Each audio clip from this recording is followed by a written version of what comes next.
Great, good afternoon. My name is Diana Waring, and I am the director of the Department of the Interior's Museum, and it's my pleasure to welcome you here today for our latest installment of our public lecture series. As many of you know, these presentations encompass a wide range of topics to reflect what it is that the Department of the Interior and our bureaus do, past and present. And today's discussion is adding to that conversation with a discussion on native bees. Before we get started, I want to point out that there are evaluation forms on your seats, and we encourage you to fill those out and deposit them in the tray that's outside. We really do appreciate your feedback and any lecture ideas or things that you'd like to learn more about. And in terms of lectures coming up, December 4th, we'll be hosting Dr. Lars Krutak and Ken Van Wey. They're program specialists with the Indian Arts and Crafts Board, and they'll be speaking on ivory carvings with the lecture Song of the Sea, Carvings of St. Lawrence Island. And we have an exciting development that they will be joined by Alaskan Native ivory carver Ben Pungwiwi for the presentation. The lunchtime lecture series is going to take a break in January, but we'll be back February 5th with Sarah Newman from the National Park Service, and she'll be talking about the Interior's connection with the Public Health Service. But turning to today's presenter, Sam Droege grew up in Hyattsville, Maryland, received an undergraduate degree at the University of Maryland and a master's at the State University of New York in Syracuse. Most of his career has been spent with the U.S.G.S. Patuxent Wildlife Research Center. He has coordinated the North American Breeding Bird Survey Program, developed the North American Amphibian Monitoring Program, the BioBlitz, Cricket Crawl, Frogwatch USA programs, and works on the design and evaluation of the monitoring programs.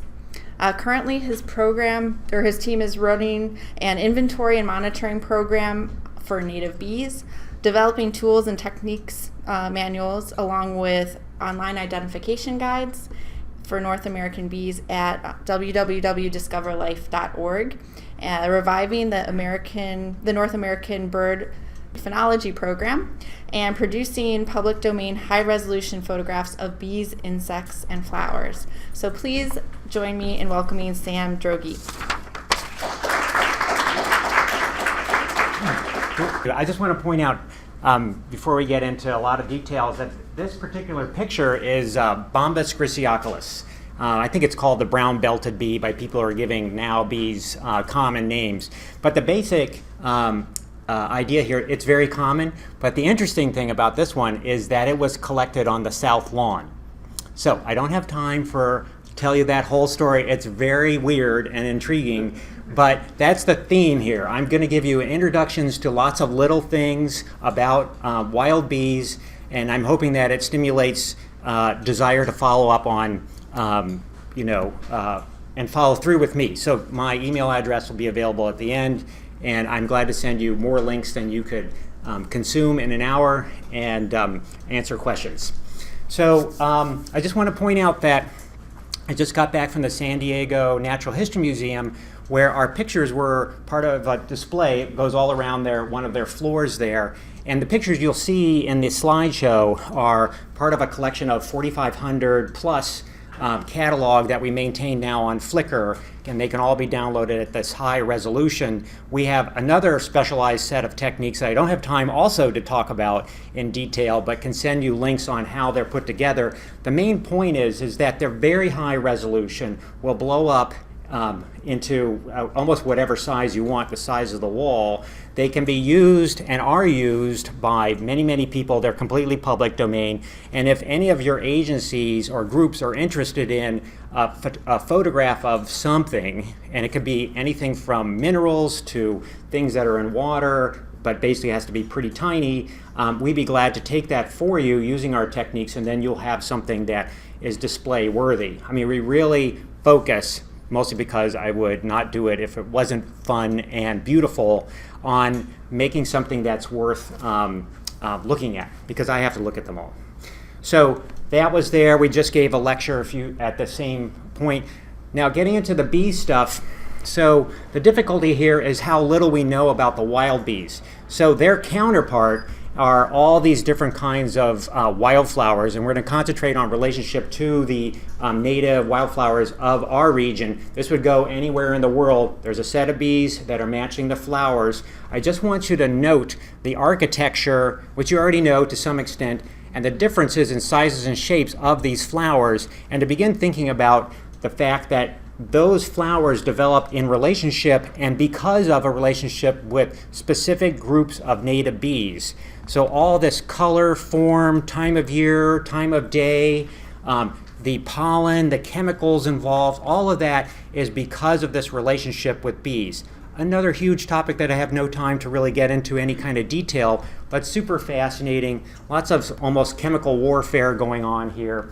And it's matched, but this is where we get into sort of the mystery of wild bees, by the bees. And I'm going to show you a series of slides here, and in the bottom left is the name, the genus name, and then how many species are just in our metropolitan area that people don't really have much of a handle on. So part of the theme here will be how little we know. About 10% of all the species that we believe are out there are unnamed. So we haven't even got to the phase of naming all the species. Perdita, less than half the size of a grain of rice, often with very tight relationships to specific flowers, almost one-to-one, particularly out west where there's hundreds of these species.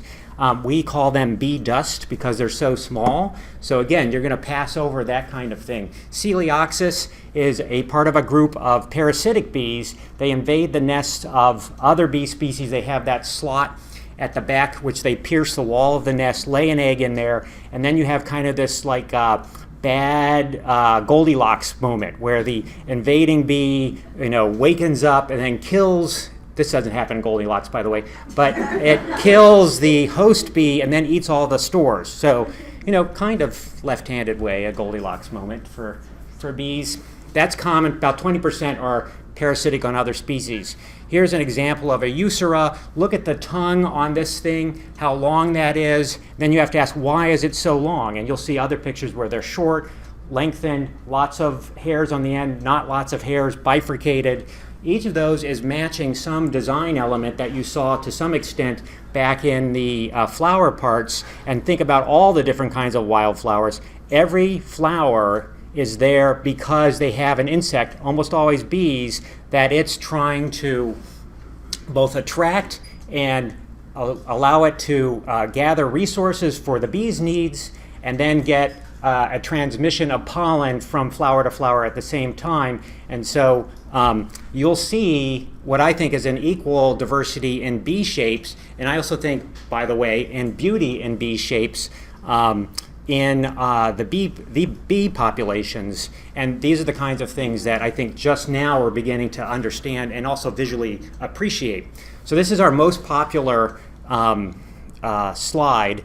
So in our collection, the Flickr site has had, I think, 60 million views. And these things are used, we got some tracking stuff going on. They're used and put up at the level of thousands per week in there, and it's attracted. So there's two interesting things here for people to kind of think about. One is that the pollinator issue, which we've been working on now for 20 years, has only become more and more of interest to the general public. And two, that these pictures are a good venue for attracting attention. When we look at our lab and we look at my profile page on U.S.G.S, 8,000 people, we're always in the top 25 of lookups on that. So these things, these simple pictures are driving a lot of that. People see these in lots of different places and link back. So again, I really think that you guys, because it's all public domain, should be using both these, but also asking us to produce more pictures like them for you. Anthidiums, common in gardens. We have 2 introduced species in the region, but there are native ones as well. They carry their pollen underneath. Habropoda, often blueberry specialists in some of the regions, and ours for sure. A lot of these bees are metallic, so there's a genetic switch that doesn't take much to flip from a basically brown to black integument to one that's completely metallic. Another, very early on, we developed these pictures mostly for me to give you a picture of Alga chlorella aurata or whatever it was. But on Flickr, of course, anybody can look at them. And at one point, I realized that this one particular picture was getting like bazillions of hits. It was an Algochloropsis, algo green. It was metallic. It was beautiful. It was collected in Laurel on someone's tomato plant. So it was, kind of mundane in terms of its where it came from, its background, its childhood. But the last name was Metallica. And then we realized, people are looking up Metallica, hitting this, because we tag these things really well, and stopping and actually looking. Another side one, about that same time, this is when I had this realization we should be working the social media angle on this, was one of my daughters Facebooked me and said, "Papa, someone has stolen your pictures." And so I looked, and it was on Reddit, which, for those of you who don't know, Reddit is a pretty sketchy area, particularly the subreddit that was put up on, which was the Whoa Dude subreddit, which is, I'm sure you guys know, as the stoner subreddit. So in 2 days, it got 200,000 views, no attribution to the U.S.G.S., probably a good thing, maybe. And the comments, which are still up there, it's under Magnificent Bees, were really, first of all, they were incredibly vulgar. But the interesting thing was those people are not in this audience. Well, maybe a couple of you are. But they are not the kind of people who ever read any of my papers or visit our websites or go to Love Bee Fests or whatever it might be. But the pictures reach them. So again, we've had this realization. I've really been trying to work that avenue with public outreach. That's a way to engage people who normally would not be engaged with our little handouts and things. Another osmia, look at the massive mandibles on that one. What do they use them for? I don't have time to tell you. So we'll move on. Bumblebee species, a lot of people think of the bumblebee. I think you guys are more educated and know there's at least several of them. In Maryland alone, we have 14. Nationwide, we have 50. That includes one of our only in the lower 48 endangered species, Bombus affinis. I actually have a specimen in the back if you want to actually see one that I'm taking to the Smithsonian after this. And their issues, and the whole issue of endangered bees, and again, we don't have time to really get into bee decline in very much detail, but the major issue is that bumblebees have pathogen issues, just like honeybees do. That's driving endangerment there. They are habitat generalists. They are fine otherwise, but now we have this kind of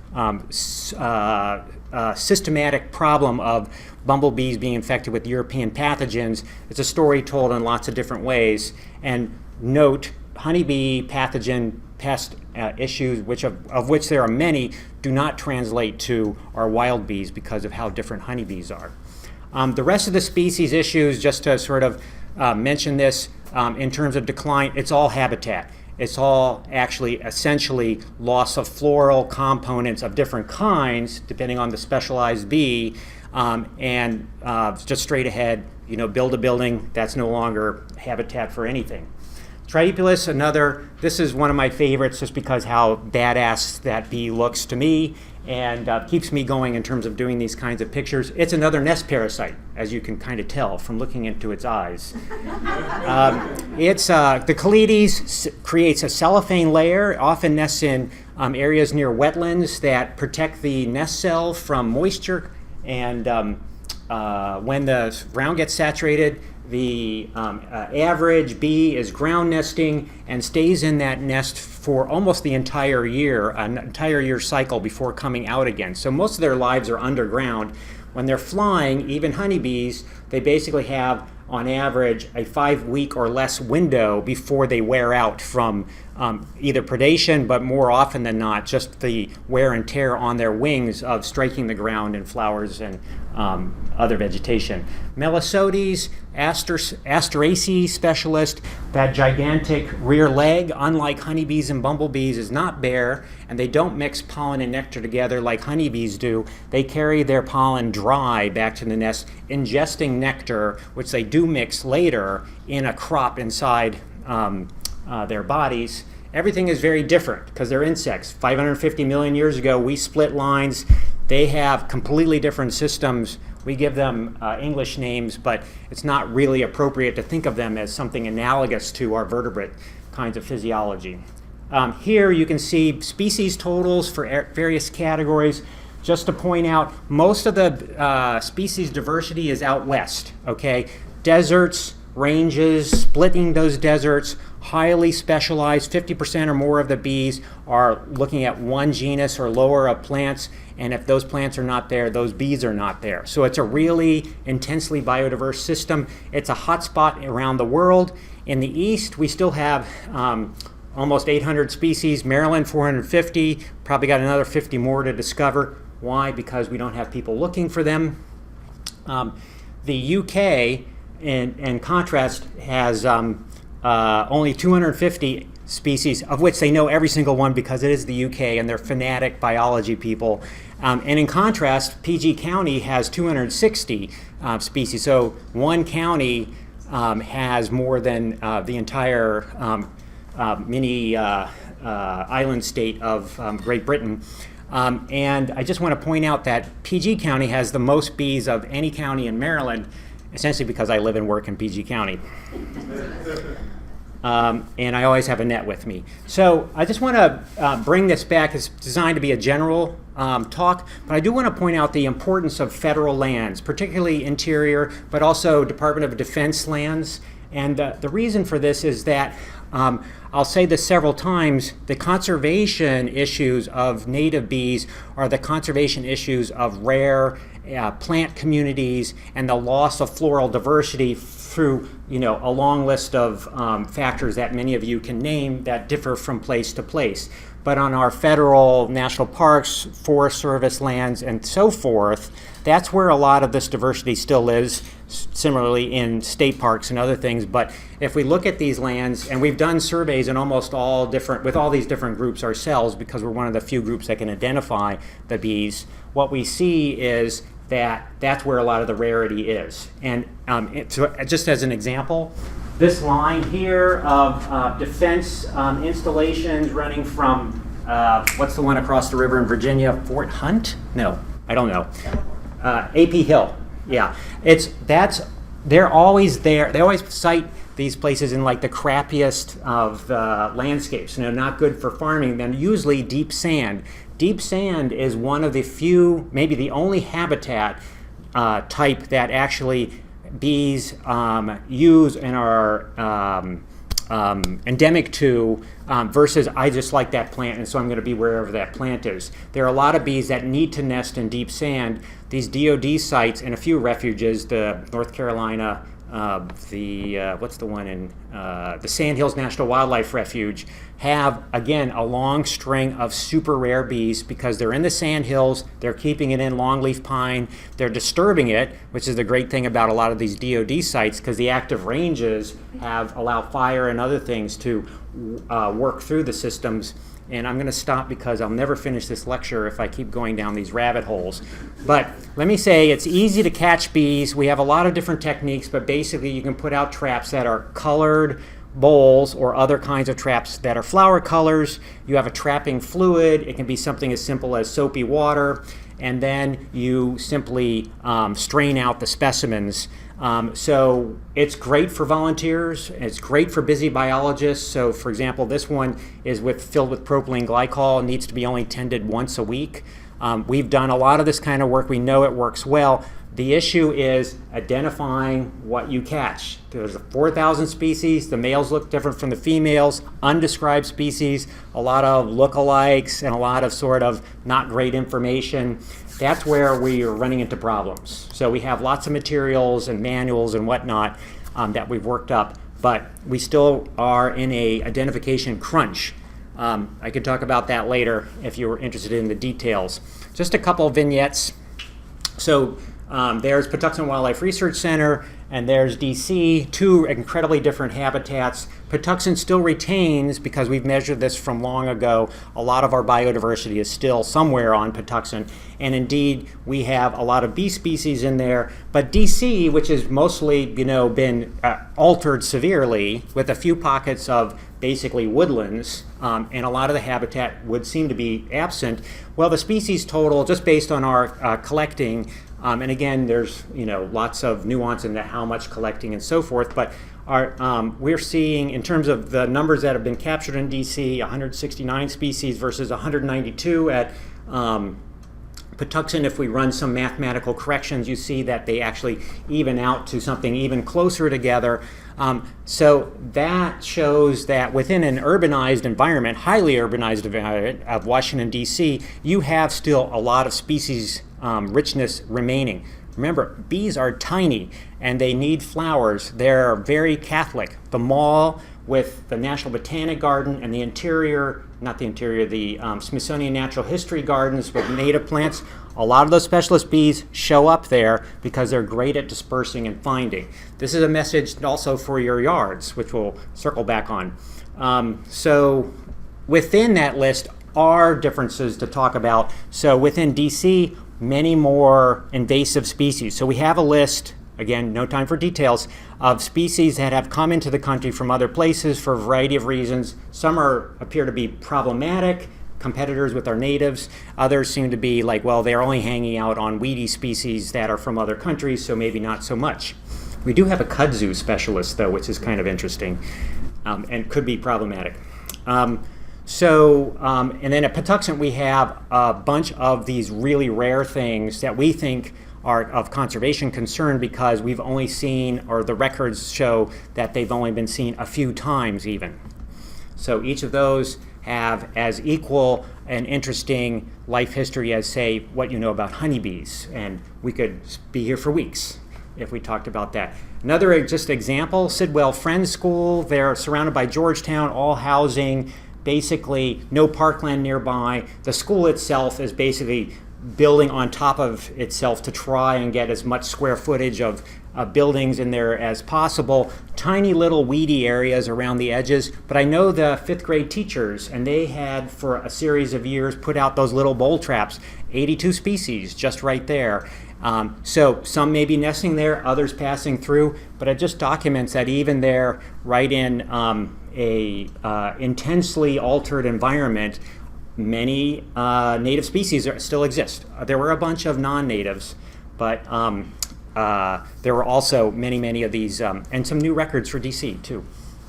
Here's these sand habitats. I just want to point out, this is a small old sand mine, helped build Route 4 here. This is on the Patuxent River. This is just an old horse field.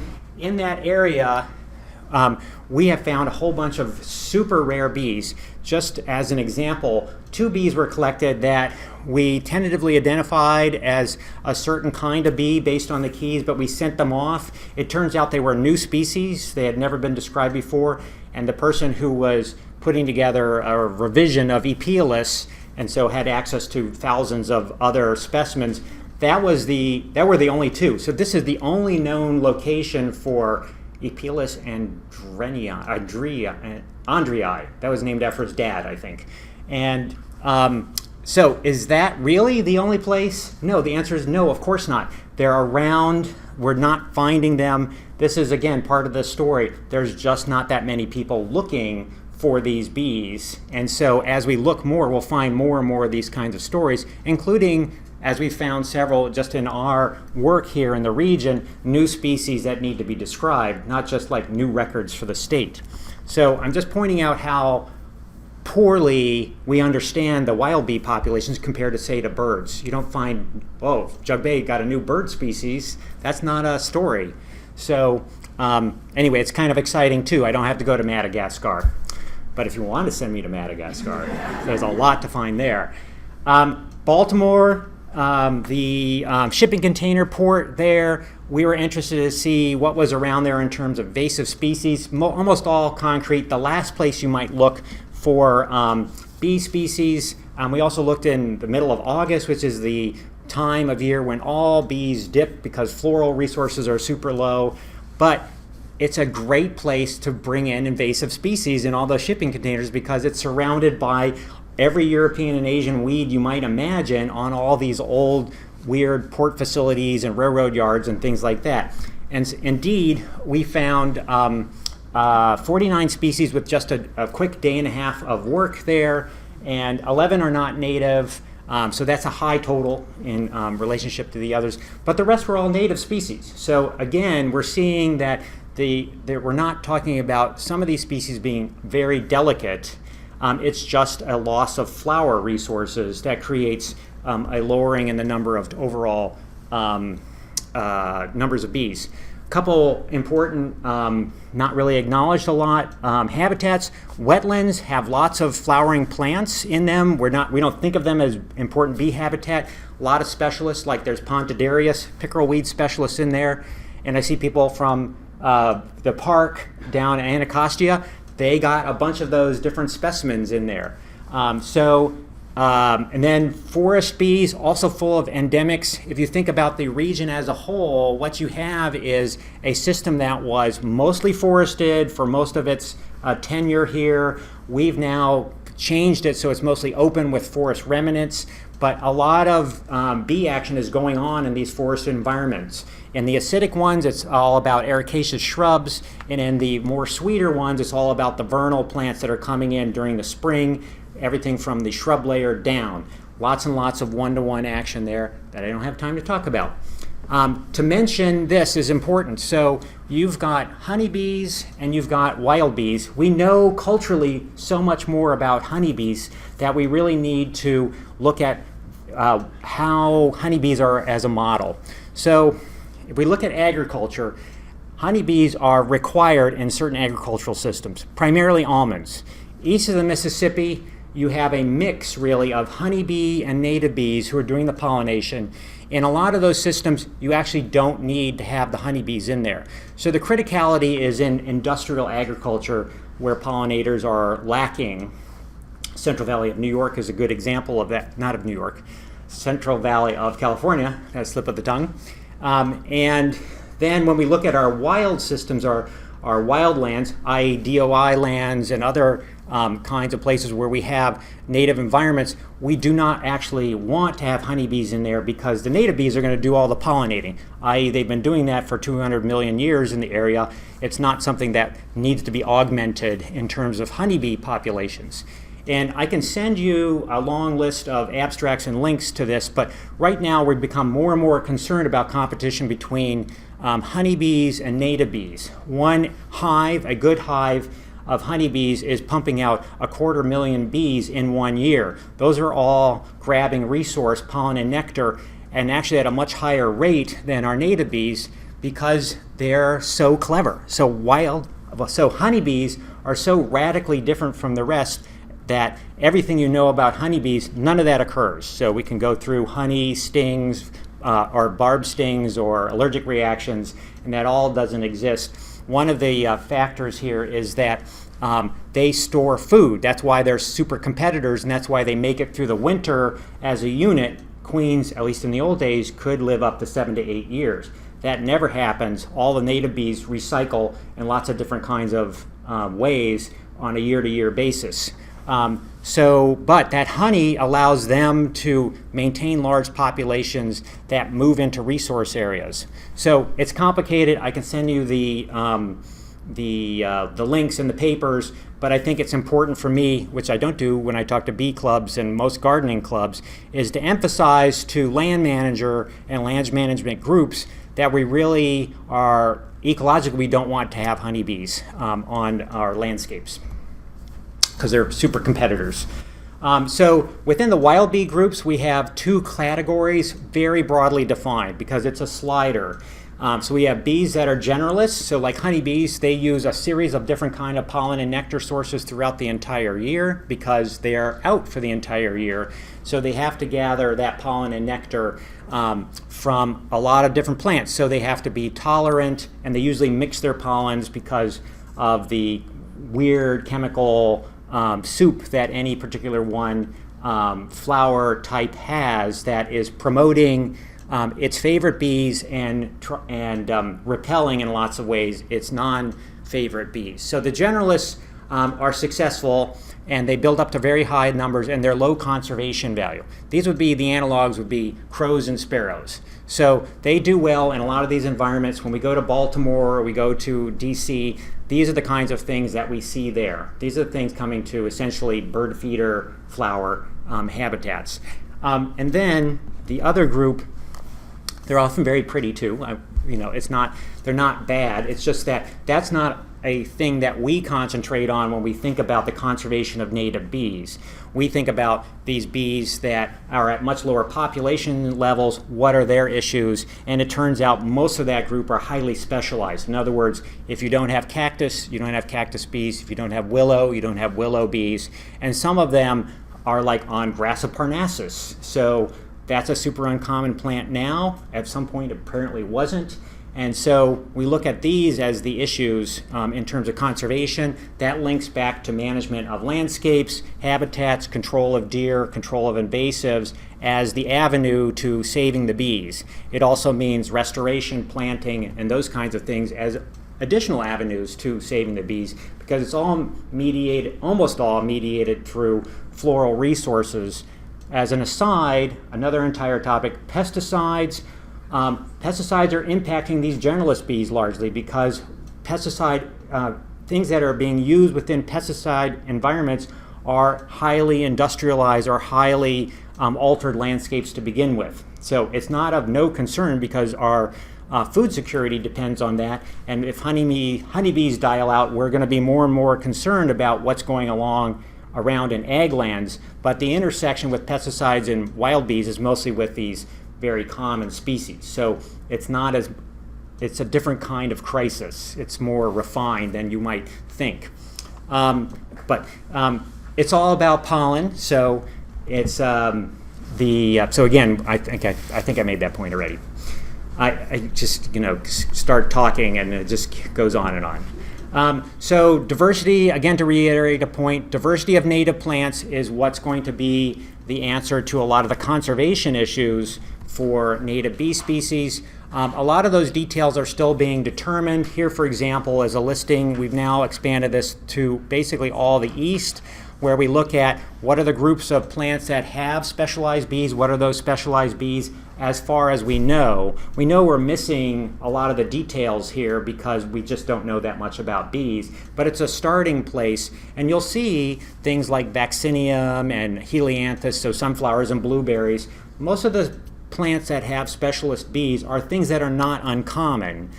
Because if you're going to become a specialist on something, you better not have it be super rare, or at some point you're out of luck and you can't find your resource. So mostly we're talking about things that at least at some point in evolutionary time in the region were common, and we ask people to, when they're doing their plantings or their management, address the plant species on this list initially, in terms of what you're planting, what you're augmenting if you're already in a landscape, and then backfill with the common nectar and pollen producing plants that are on a lot of the list but aren't really supporting the specialized groups.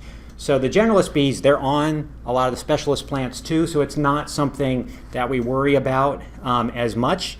So in other words, you can't clover your way out of the bee problem, right? It's much more detailed than that, but also, like, who knows some of the answers, and it's so much information that my take home is have native plants blooming throughout the entire year and you're doing 80% of a good job for the homeowner or the manager without having to do their own research on all these plant relationships. It just gets complicated, but if you want complications, I can send you more information.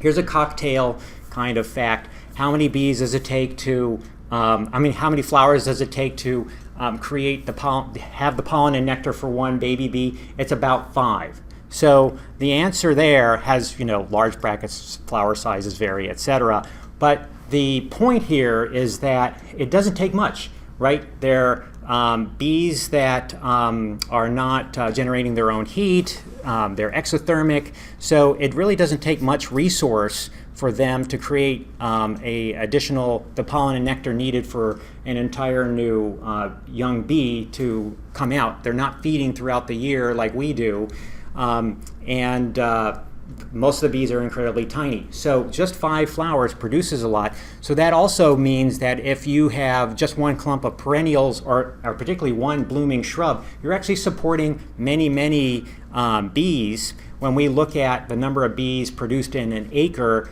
by an average acre of landscape, the answer is that the average acre is producing 25,000 bees per year. So that seems like a lot, but when you look at, well, it only takes 5 flowers to produce 1 young bee, you can start doing the math. When you have these pollinator gardens or pollinator meadows or other kind of restorative work, you can actually be producing thousands and thousands of more bees per acre. It means, again, that these little pocket gardens in your backyards in particular can be a big part of a solution. You're not going to be releasing bison and elk into our neighborhoods, but you can be a major factor in retaining bee populations by planting native plants. So this is not good habitat, and so I just throw this out to tell people that if you do have lawns, if you have weedy lawns, that's actually supporting a fair number of bees, because little tiny flowers that are weedy down there support little tiny bees. It's mostly a issue of that they're crow and sparrow bees like we would have in our urbanized areas. But you can do so much more by replacing your lawn area. Even if it's just like it's tucked behind the shed, I don't really need to mow that. If I just either plant flowers or allow something to happen that produces flowers, we're doing good. So I'm kind of anti-lawn, I have to say. This is the kind of thing that is producing and restoring landscapes as a not retribution, maybe it is retribution. What's the proper word for making up for the fact that we're putting houses and driveways and roads on a lot of these landscapes? So producing these small gardens and even small bedding areas is something that we can give back to the native bee communities. This is my last slide. I can take questions here in a second, but I just want to point out that we're on a lot of social media platforms, particularly the Instagram is popular. We love it if you follow us. In particular, what we do is we produce pictures, but then we are giving a lot of descriptive information, a lot of these details about individual bees or flowers and what that relationship is at a scale that I cannot talk about at all. Like we just put out, the last one was on a bee that is Calides estivalis, which we thought was extremely rare and is relatively rare, but it's really rarely found. It's an alum root, a heuchera specialist. So many of us have alum root as a little bedding plant.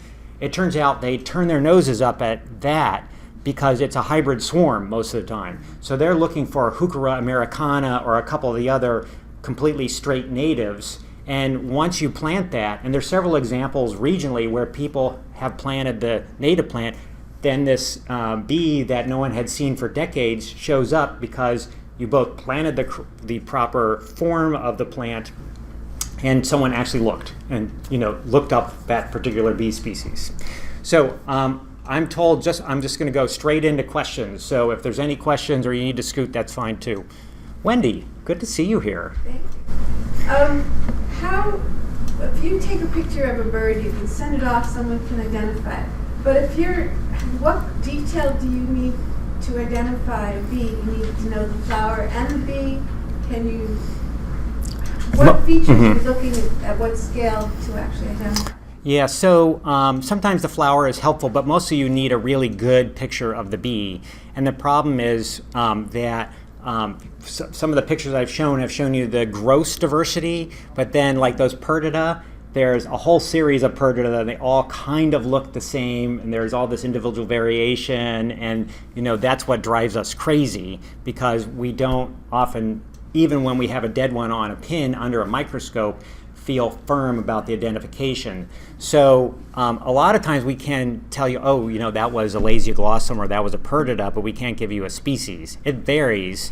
My suggestion is that there's a couple of people who love to, do that kind of thing on bugguide.net. If people don't know that, it's a great resource. But now iNaturalist is something that is another place that you can submit pictures that you have. But the higher the quality, the better, and don't have high expectations that you're going to generate a list of species. So if you're talking about, I want to do surveys on a landscape, it's almost always going to be a set of lethal surveys, because we need to look at these specimens under microscopes. And additionally, because there's lots of bees out there, 25,000 per acre, you have to actually, to do a good job statistically, you need to sample lots and lots of specimens. So taking pictures turns out to be super inefficient, but you can do it. And there are circumstances certainly where you would want both the ID from a picture, but also some people are only going to do that kind of thing. Fish and Wildlife Service, I believe, has a link or a relationship with iNaturalist to so iNaturalist can tell that you're on a refuge and will put that into a category, and then people will both look specifically to ID resources. This is flowers and everything, but particularly bees. And then they can produce lists for a lot of refuges you already have, and parks too, I would believe, have information that is generated automatically. Did that help? Mm-hmm. Yeah. Yeah, thanks. A great presentation. I'll try to squeeze in two quick questions. Hopefully, one, are you looking for volunteers to provide any kind of training and monitoring for native bees? Yeah. And two is, okay. I've seen several places like these bee hotels. Okay. I see the hollowed out logs. Are those have been used? Yeah. So there's two questions. One is, what's the relationship with volunteers, or the possibilities, or what are we doing? And two, bee hotels. So addressing the first one, again, our bottleneck is not volunteers, because this is very volunteer friendly, and we've done a number of projects and figured out how to get very high participation and completion, which is a different sort of category. The difficulty is, I've got all these specimens now. What are they? And that means right now it's basically me. We have lots of people in my lab who are volunteers. We're almost entirely a volunteer operation in the lab who are processing specimens, but then almost all the time it's on my desk and there's thousands of bees waiting to be ID'd. So that's the problem. I've tried lots of identification workshops of lots of different kinds. We have online ID guides. They're technical. You still have problems. The courses never do anything more, because it's really an individual project to learn all your bees, but they generate more people who want to send bees to me, is what it turns out happens. So now I'm in an apprenticeship kind of system where I'm going to work with individuals, and I will double check their work and hopefully will generate more people to do these IDs. In terms of bee hotels, so the summary here is there's several different kinds of places bees like to nest. Most of the wild bees are nesting in the ground. So that's the bulk. There's categories that nest in hollow things. Let's call them holes in the wood mostly. And then there's another category that will nest in holes in stems, sometimes that are hollow stems like Phragmites, and other times they're stems specifically that have to have pith. So brambles, sambucus, elderberry, and similar kinds of things. So they reposition the pith, and then the hollow ones, they just make a series of cells. And we have categories: mason bees, leaf-cutting bees, and several other groups will do that.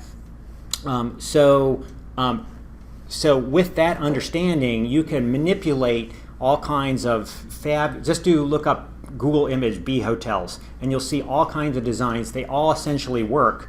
A side issue is they also build up parasites all in one place, and I consider it to be not that big of an issue if you're doing it for educational purposes. If you're just simply dumping these things way in the back and no one's looking at them, better to disperse those holes. So just give a child a drill with drill bits and have them drill anything dead. So I tell, my neighbor's fence, for example, is drilled full of holes. And that's better because it spreads out this nesting opportunity, and a lot of these nesting opportunities are limiting factors, particularly in environments that get cleaned up all the time. So scraps of wood through the end grain, great for that. Bundles of Phragmites, this is one of the few uses of Phragmites. Just take Phragmites, cut them at the base, cinch them every foot, take a handsaw, cut them in half. Those bundles will be filled with bee nests of different kinds, and the bees will select which ones they want.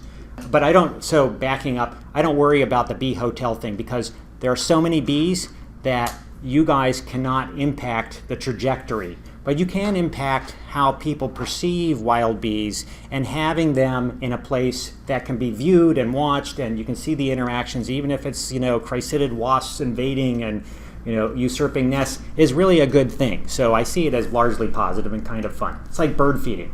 Bird feeding saving the world? No, it is not. But it does bring people to the table of looking at birds.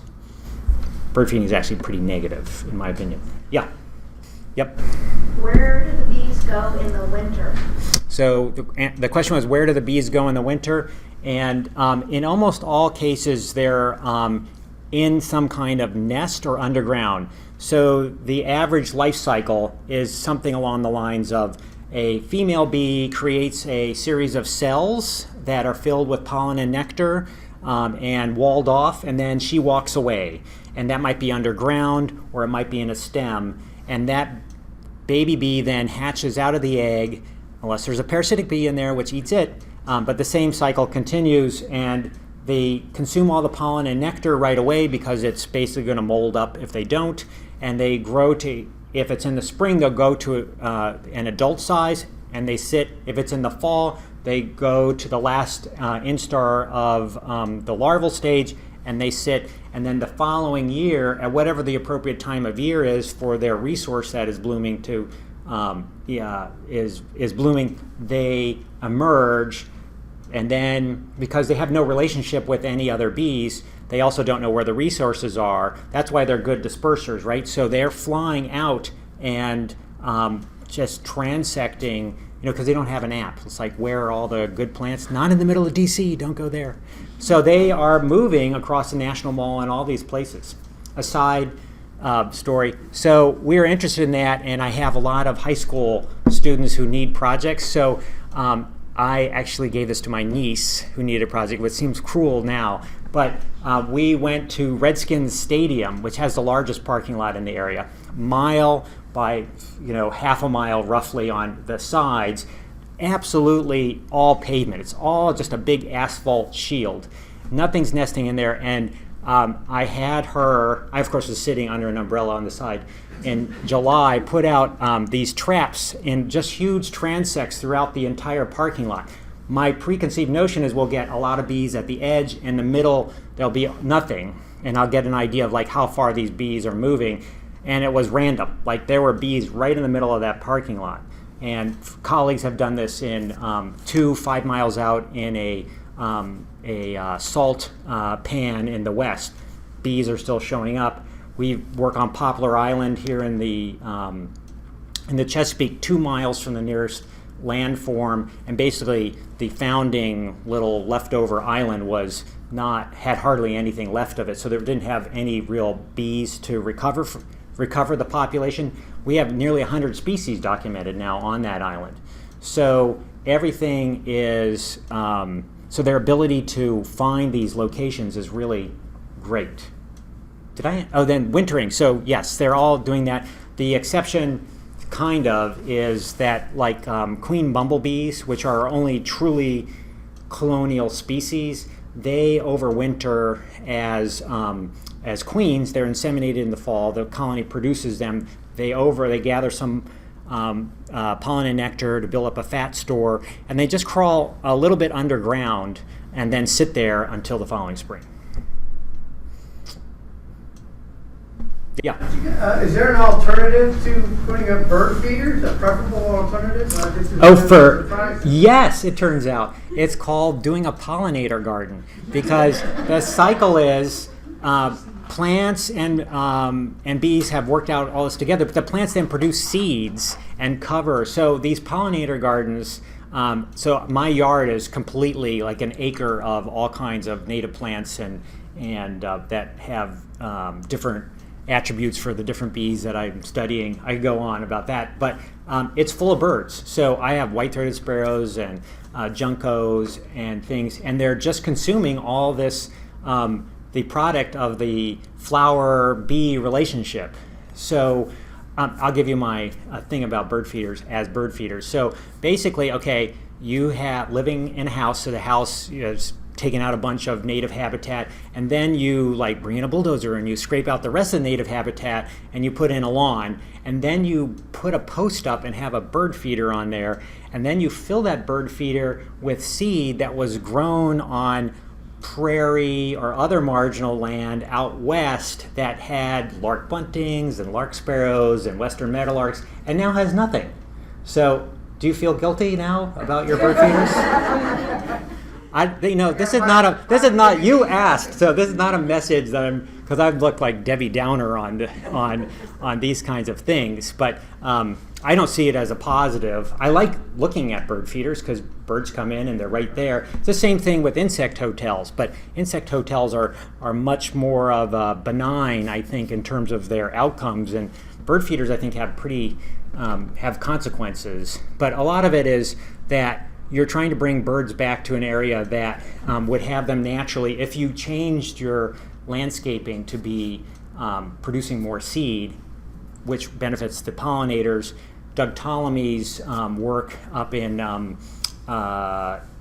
University of Delaware throughout the region shows that landscapes that are dominated by native plants are supporting in the summer a much higher number of native birds, because the native plants, in addition to having relationships with bees that are pollinating them, are also having relationships with caterpillars and other things that forage on and or require, as in an equally as specialized area, like I'm caterpillar X from moth Y, I only are going to be on oaks.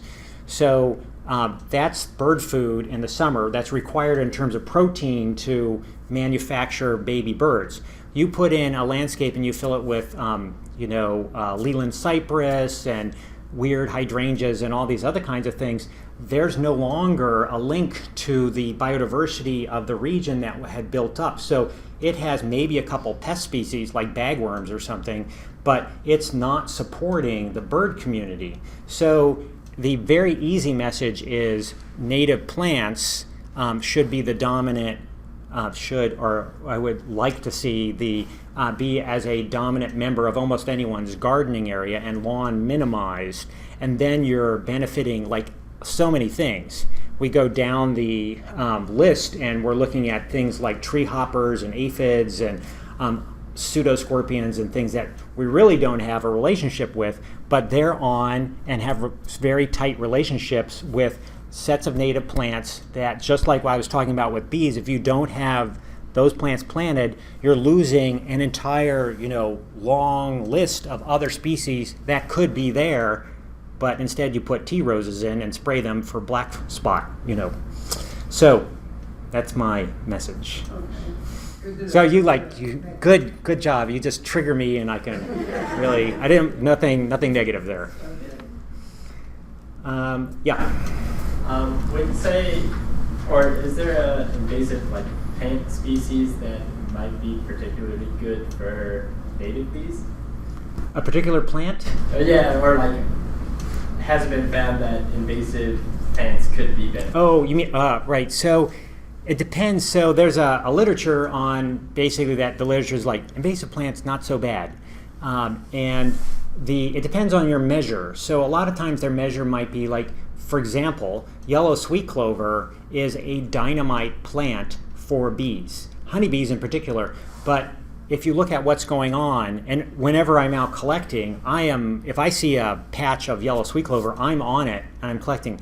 It's sort of, but the relationship there is that's like 7-Eleven, right? So you go there and you always want to go there, and they got lots of sweets and things like that. It's producing buckets of nectar and some pollen too that the basically crow and sparrow bees will use, and then any bee uses nectar. So nectar is not usually something that bees specialize on, or plants throw a lot of chemicals in, because that's usually when a plant is producing nectar. Like milkweed is a good example. It's all about nectar. It produces no usable pollen. So it's using that as a lure, and it's a pretty generic lure, so a lot of things end up on it. So it's in some ways too simple, because you can go to a lot of these invasive plants, which are successful sometimes because they're good at attracting a lot of different kinds of pollinators to their nectar party. But if you then take it to the next level down and look at are they completely supportive? And the answer is they're not producing the right pollens, but some of the pollen specialists and a lot of these other bees will move to them to get there, like hang out at 7-Eleven and have a little drink. So in general, I find that those studies are incomplete because they're simply doing counts of things rather than really looking at how it integrates into the total environment. So, but that's not to say that in my garden I do not have some plants that I like to plant because they produce a lot of nectar and it's easy to look at. So for example, I'm a fan of zinnias, which in a left-handed way are native to the continent because they come from Mexico. In your garden you probably have squash plants that have squash bees that are native that come into the area. Itea is a plant chase tree, I think is the common name. Oh my gosh, there's so much going on in the middle of summer on those plants. It includes a few invasive species, but it's a great bumblebee, which is a generalist species in there. So I'm not completely pure, but basically almost nobody is. And most of the advice out there leans towards like, oh yeah, white clover, fine, and all these other things. And it's an incomplete story because we're just beginning to learn these things. So in my talks and when I talk with people, I say, look, you really want to just buy from the native plant list as much as possible. And so just to hammer that point. So does that help? Like butterfly bush is another one, like it's not really good. There's a lot of issues, but people like planting it and it provides something. So clover, white clover, if you have lawn, it's better to convert that lawn to white clover than it is to not have any white clover at all. And because it's, doing, it may be mostly crow and sparrow bees, but bumblebees in the spring are using that.